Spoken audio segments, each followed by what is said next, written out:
Deborah Winger as an FBI agent who falls for a murder suspect in Betrayed. Mark Harmon comes to grips with his past in Stealing Home. And Willem Dafoe portrays Jesus in Martin Scorsese's The Last Temptation of Christ. It's all coming up next on Siskel and Ebert.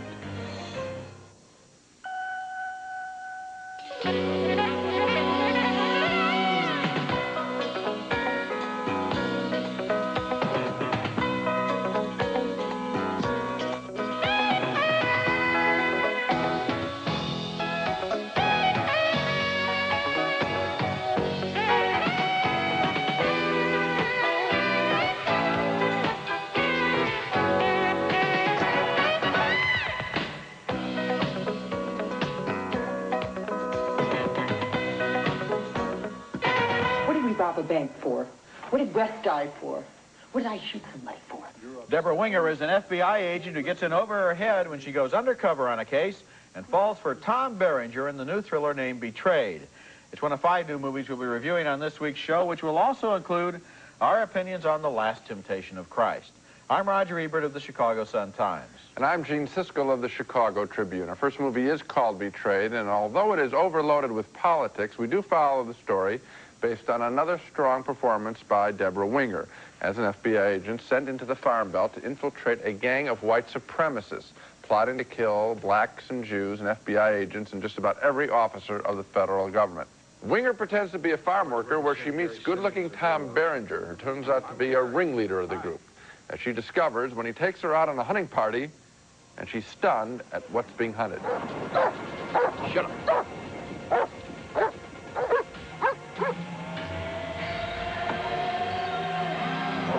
Jordy. Before the hunt, Winger had fallen for Berenger, a widower and a Vietnam vet, but she is repulsed now, and sneaking away from town, Winger meets her FBI superiors and tells them she wants off the case. You have to go back in. No, I can't go back in. I need you to link them with Krause. You're the only one who can do it. How could I even look at him again? She does stay on the case, and she returns to her motel room. Winger confronts Berenger. He doesn't know her true identity, but he does know that she didn't like that hunt. You come back because you love me? Because if you do, I need to know. Say it. Please say it.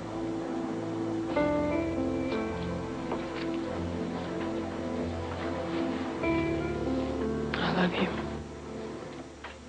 She's very good in that scene, showing her repulsion at having to be with this man physically, who she thinks is now scum, but she also is dismayed that, as an FBI and a professional, that she couldn't read it. Very good scene. Evil in Betrayed, however, grows beyond the killing of a single black man to portray a nationwide network of people bent on overthrowing our government and killing lots of people. Such groups do exist, but Director Konstantin Kontsagavras, I think, just gets carried away with the portrayal here. The film, I think, is at its best when the drama is small and violent and personal between Winger and Berenger.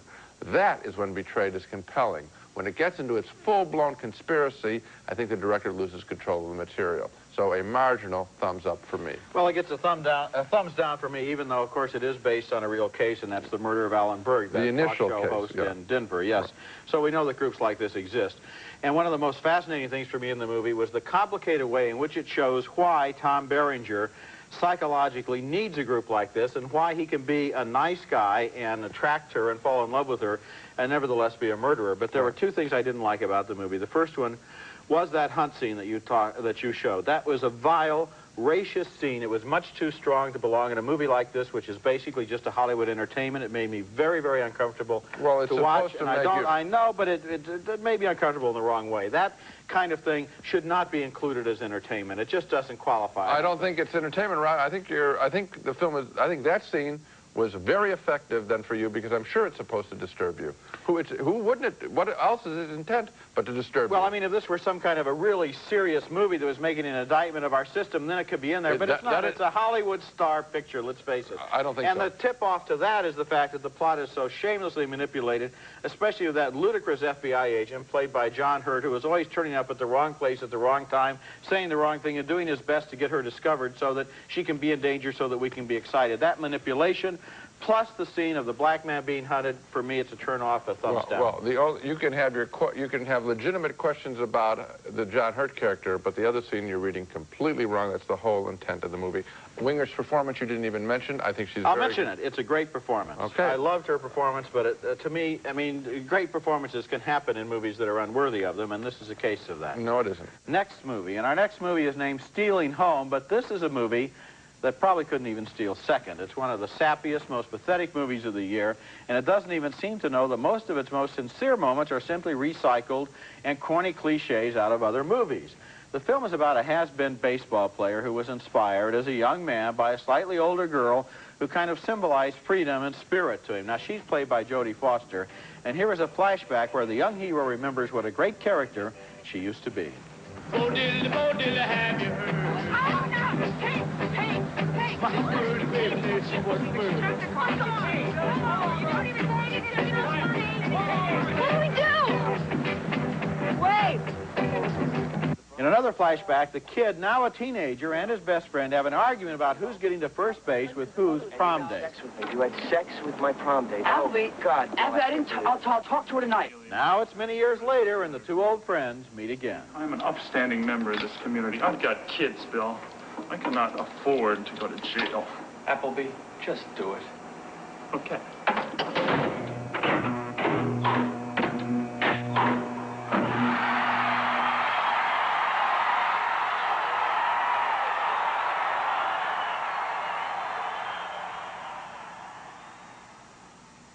Yeah, I love that old put on the lights and let's play the game by ourselves in an empty ballpark routine. How many times have we seen that Maybe scene? 10. At least 10. Now, one of the interesting things about the three scenes that we just saw is that the hero, Billy, is played by three different actors there. Thatcher Goodwin when he's 10, William McNamara when he's 16, and finally as an adult by Mark Harmon. And his buddy is played by two different actors at various ages, and one of the really frustrating aspects of this movie is that the flashbacks are constructed in such a bewildering way that often you don't know what character they're even about. Meanwhile, the Jodie Foster character kills herself. That's the premise for the movie. She leaves her ashes to Billy, who must now return home and, of course, come to grips with the meaning of his life and her life, and also find the perfect place to spread the ashes. The incredible thing about Stealing Home is that it's played seriously. The only way this material would work would be as a merciless satire on itself. This is one of the worst movies of the year. Ever made. Well, yes. Oh, why not? I mean, why not have some fun and say that? Because I certainly had a lot of pain watching the film. First of all, Mark Harmon is a celebrity name. And if people go to see this picture expecting to see Mark Harmon, you will not see Mark Harmon. What's stunning, I mean, you'll see him, but basically what Mark Harmon does in this movie is walk along and think for a second, and then there's a flashback. I mean, this guy put in just a couple of weeks' work at the most, and is going to be top billed or top billed in this picture, and that's a fraudulent thing. The second thing is the whole business about where to put the ashes. I mean, come on, that's cornball material too. Didn't you know the moment that, I mean, obviously he has to put the ashes at the point where he had this wonderful scene with Jodie Foster. Oh my God, that's right. That's rough. But now I ask myself this question. Why did she commit suicide? This wonderful woman who gave him this sense of life and this sense of adventure, and it was his guide when he was younger. Why did she commit suicide? You know what answer I came up with? He was a bore. No, he was a bore. That would be one answer. But he hasn't seen her in 10 years. So now I came up with another answer. She committed suicide so that there would be ashes. So then he would have to figure out where to put them. I mean, the movie never gives her, even though she's this legend in his life, never gives her the credit of even telling us why she wanted to kill herself. No, she had to kill herself so there could be a movie being made. That's right. Coming up next, our reaction to the most controversial film in years, Martin Scorsese's The Last Temptation of Christ. God's world is big enough for everybody. Nazarene, that's against the law. Oh, I have got a headache this big. It feels like a truck ran over my head. But I took 2 Excedrin. That's all it'll take. I may be little, but I'm tough. Better than half those guys. especially Spider Krinsky. He can't dribble for anything.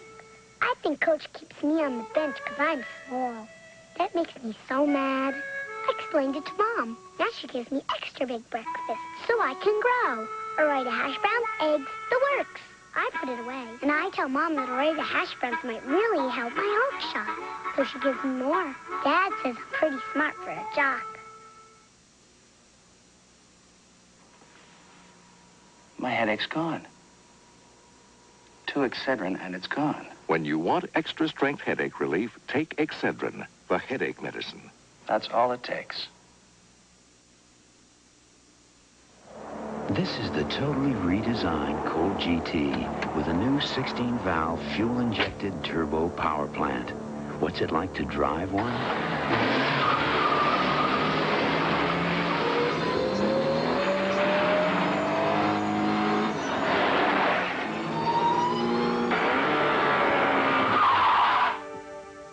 How was it? Not bad. The Colt GT, imported by Plymouth and Dodge dealers. For under $6, you could have some hot, delicious pasta at an Italian restaurant. Sizzler. Or a crisp tostada at a Mexican restaurant. Sizzler. A seafood salad at a seafood restaurant. Sizzler. Or soup and salad at almost any restaurant. Sizzler. Or for the same money, you could get Sizzler's salad bar and have all of them. Sizzler, a fresh experience. Our next film is the controversial The Last Temptation of Christ. And I almost want to say to everybody, you've heard the protest, now see the movie. Because it is quite extraordinary. A film that truly generated a religious experience within me, portraying a more human Jesus, one who trembles at God's calling, and yet manages, to his own amazement, at times, to spread the message of love, as in this scene where he speaks up for the right of the prostitute Mary Magdalene to attend a wedding. You don't belong at a wedding. We're here to celebrate purity. I'm sorry, but these people are my guests. Please. Let me explain something to you. What do you think heaven's like? It's like a wedding. God's the bridegroom, and man's spirit's the bride. The wedding takes place in heaven, and everyone's invited. God's world is big enough for everybody. Nazarene, that's against the law. Then the law is against my heart.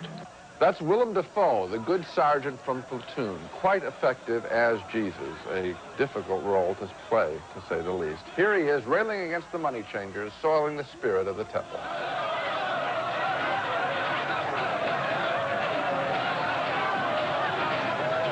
That coin image stays in our mind. What is money really worth? As does the simple image of Jesus carrying the cross. This Jesus is more than a standard misunderstood God we see in most biblical films. This Jesus knows that it is harder to be a good man than to be God.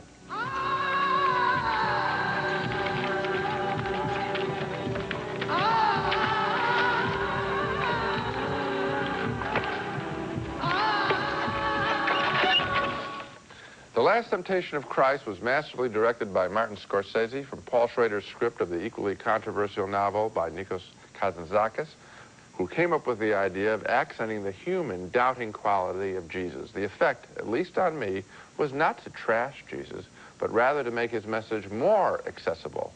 For if he has doubts and fears, we can be more comfortable with our own. It's a very simple construction, and it works beautifully. If he can resist some temptation after really struggling with it, maybe we can too, rather than the thunderbolt kind of Lord that is presented in most biblical films.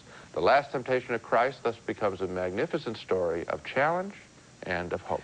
You know, Gene, you said you had a religious experience when you saw this film, and I did too. This movie made me think more deeply and more seriously, and for a longer time, I'm still thinking about it, about the mystery of the fact that Jesus was both God and man, at least within the Christian teaching, that's what he was, than any other film I've ever seen, or at any other time in my life. Did I really confront that he was God and he was man. He had all of the weaknesses of man, as well as all of the strength of God. And this movie is a devout movie that does Jesus the compliment of taking him more seriously than any other movie ever made. So that it's an ironic, I think, contradiction that people who worship Jesus and who haven't seen the film are attacking this film, which is actually more of a religious experience than any other movie that they could think of about Jesus. The controversy is quite silly. I mean, people can have their objections based on what they've seen, of course, but if they haven't seen it, I mean, it's just so silly. If God had wanted, God had a lot of choices in terms of sending his word down to man. He could have sent us all a letter in the mail, you know, or telepathically informed us of everything. He sent his son because he wanted to do that as a symbol, as a story that we could then read and learn from in terms of the fact that he so loved man that he made his only begotten son into a man. So therefore, that kind of story is a story that needs to be retold and reinterpreted for every generation in terms of the symbolism that God was trying to put into it. That's why this movie is so valid. This is a special film. It's a good movie. Coming up next, Michelle Pfeiffer is an unhappy mafia wife in Married to the Mob. What are you going to do about it? I want a divorce.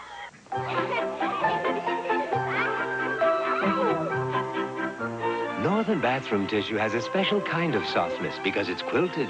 And you can feel the difference quilting makes. Northern, quilted for a special kind of softness. Our next movie is named Married to the Mob, and this is the new comedy by Jonathan Demme, whose recent movies have included the strange and entertaining Something Wild and the offbeat one-man monologue Swimming to Cambodia.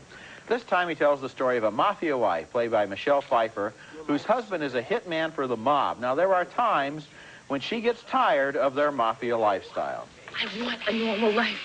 I'm sick and tired of the gambling, the guns, bailing you out of jail, never knowing when you're going to come home, if you're going to come home. Look at this place.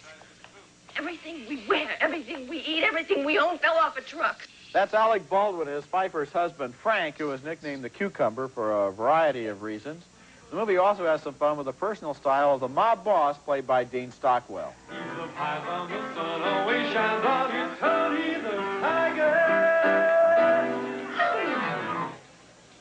Excuse me, Mr. Russo.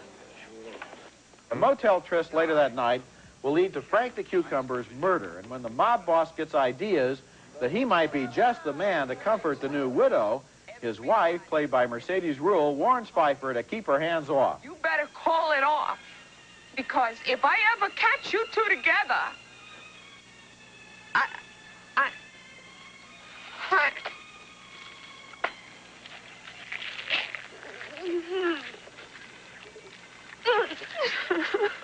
And Mercedes Ruehl is terrific in this film. Meanwhile, one of the FBI guys following Pfeiffer begins to fall for her, and he is played by Matthew Modine. Oh, God, don't stop. That feels great. Can't remember the last time a man touched me below the waist. Huh? I can't believe I said that. The movie's climax has everybody in Miami Beach with the mafia boss suspecting that Pfeiffer may have led the FBI right to him. Angela, Yeah.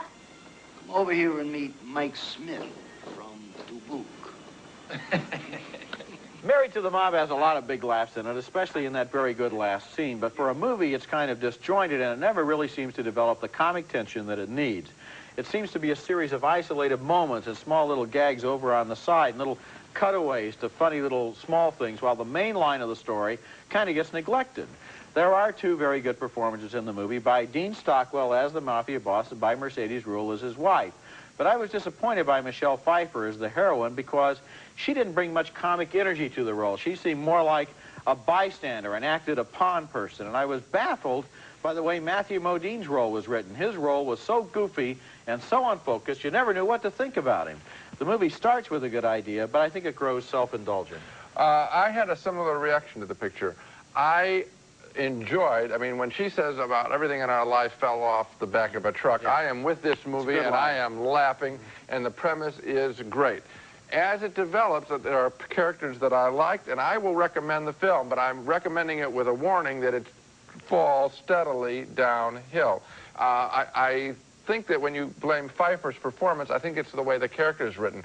I think the film just spins off into including too many elements. I don't know what happens there. I think it could have stayed tighter with her and the mafia boss. I just think that there's too many things that he's trying to throw in this picture. Well, it seems to me that, in a way, her character, then if it is her character, not her performance, is too passive. She doesn't really like being married to the mob. She doesn't like the fact that the mob boss is chasing her. But she isn't kind of a gutsy person who really wants to take control of things. She allows everyone to sweep her along. She should have been, here she's been living in a tough life, and she's going to be tough enough to break out of the tough life. Then she should be tough enough to have the movie be about her character and how she fends and because in a way, the mob boss's wife, Mercedes Rule, is the person who, if they'd taken that strength of character and put it in the central role, would have been a different movie. Coming up next, Hero and the Terror, with Chuck Norris as the hero chasing a multiple murderer known as Terror.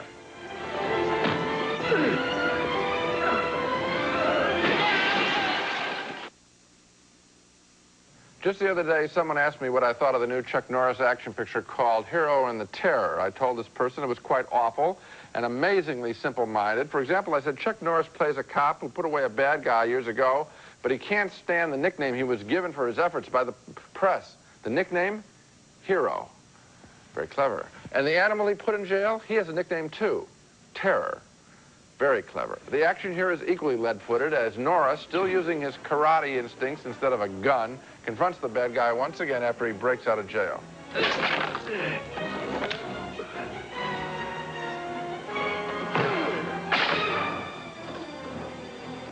While their battle goes on, the script tries to humanize Norris's character by giving him a pregnant girlfriend who is stronger at times than he is. What's the patient's name, sir? O'Brien. Kennedy. Yes, I have your patient here, Mrs. Kennedy. Breathe. Yes, she's in active labor now. Breathe. Thank you. Breathe. She's on her way, sir. Okay. Breathe. Breathe. Daddy! Hero and the Terror is the most predictable film I've seen in quite some time. You will guess every shot, from the breakout to the women in jeopardy to that fainting. What you may not be able to do, however, is stop laughing at those two nicknames. I couldn't stop laughing at them. Hero and Terror. He lives in fear of being called Hero. Yeah, well, I was disappointed by the movie. I know that Chuck Norris is trying to widen his image by putting a little more human interest into it, but the human interest doesn't have anything to do with the story because the payoff isn't there, in which you would expect that his pregnant girlfriend would be threatened by Terror and he has to save her. But no, that entire story has nothing to do with Terror. It's just over in another part of his life, and then he's chasing this guy around this enormous movie theater. And I have a question for you, Gene. You know, the first time that he goes right past the killer's lair, he can't find it. Now, later on, he looks at the blueprints and sees where it must be, and he goes back and finds it. Can you think of a clue that should have tipped him off the first time, and would that clue be the several decomposing bodies inside the lair? I think that might be the clue. Roger, I think this movie is, you know, we talked about the other one being one of the worst movies ever made. This is just junk. I mean, I didn't think this film was worthy even of discussing it a second longer than we have. Better than the other one. Not one we of the can't worst. even think of the name of the other one. It's so bad. I can think of it. I'm just not going to tell you. Okay. It's one of the worst. It's better than one of the worst movies ever made. Now let's recap the reviews, the movies that we reviewed on this program. We had a split decision on the thriller Betrayed. We liked the performances, but I have big objections to a couple of scenes. 1 thumb up, 1 down. 2 thumbs down for one of the worst movies ever made. Now, I'll admit it, I did just think of the name. It's Stealing Home. 2 thumbs up for The Last Temptation of Christ by Martin Scorsese, a movie that made us both think long and seriously about God and man.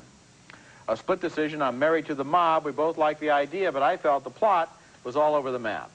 And finally, 2 thumbs down for Hero and the Terror, with Chuck Norris as a romantic lead in a stupid plot. So obviously, Last Temptation of Christ, which is now opening more broadly around the country, is a movie that I think people would think about and talk about after they saw it. Absolutely, and I liked parts of Deborah Winger's performance in Betrayed, and I think that's enough to recommend that film. That's it for this week. Next time, we'll be back with reviews of more big summer movies, including Richard Dreyfuss as an actor pretending to be a dictator in the comedy Moon Over Parador. You're a funny guy.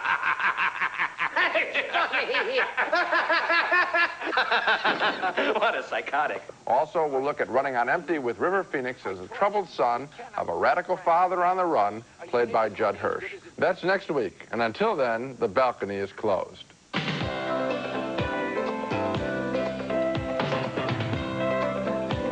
Nestle Crunch. It's creamy milk chocolate and crispy crunchies. Chocolate is scrumptious when it crunches. That's why you'll love Nestle Crunch.